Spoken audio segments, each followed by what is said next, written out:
দেশের বিভিন্ন স্থানে ঝড় বৃষ্টির পূর্বাভাস দিয়েছে আবহাওয়া অফিস। এ বিষয়ে আরও জানাতে কক্সবাজার থেকে আমাদের সাথে সরাসরি যোগ দিচ্ছেন আজিম নিহাদ। নিহাদ, কক্সবাজারের আবহাওয়ার এখন কি পরিস্থিতি জানান?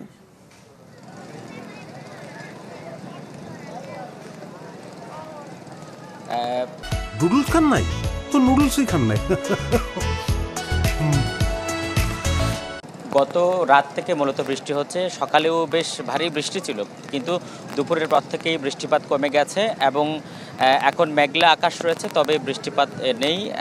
আমরা সকাল থেকে যেটি দেখতে পাচ্ছি এবং বিসকর্মীরা যেটি বলছেন, এখানে যারা লাইফ গার্ডের দায়িত্বে আছেন তারা যেটি বলছেন যে সকাল থেকে সমুদ্র উত্তাল রয়েছে, সে কারণে যারা গোসল করতে নামছেন তারা আসলে বিপদের মুখে পড়ছেন। ইতিমধ্যে সকালে কক্সবাজার সৈকতের সমুদ্র সৈকতের যে কলাতলি পয়েন্ট রয়েছে সেখান থেকে একজন কলেজ শিক্ষার্থী হারিয়ে গেছে, সমুদ্রে ডুবে গেছে। তাকে এখনও পর্যন্ত খুঁজে পাওয়া যায়নি, যদিও পরিবারের পক্ষ থেকে তাকে বিভিন্ন জায়গায় খোঁজ করা হচ্ছে, কিন্তু প্রশাসনের কোনো সহযোগিতা তারা পাচ্ছে না।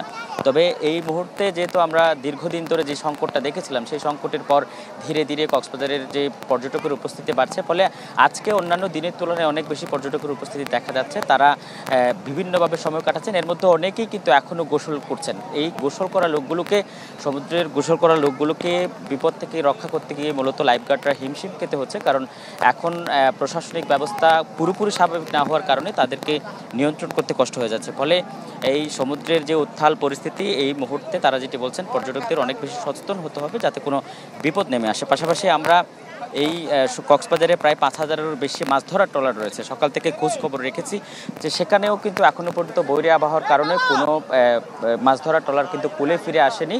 এবং যদিও বোট মালিকরা বলছেন যদি পরিস্থিতি খারাপের দিকে যায় এবং আবহাওয়া বার্তা যদি আবহাওয়া অফিস থেকে বার্তা দেওয়া হলে তারা তাদের যে ট্রলারগুলো রয়েছে সেগুলো কূলে ফিরিয়ে নিয়ে আসবেন। সব মিলিয়ে বলা যায় যে কক্সবাজারের পরিস্থিতি বৃষ্টি, মেঘলা আকাশ এবং উত্তাল সমুদ্র, এই মিলিয়েই মূলত কক্সবাজারের এখন পরিবেশ।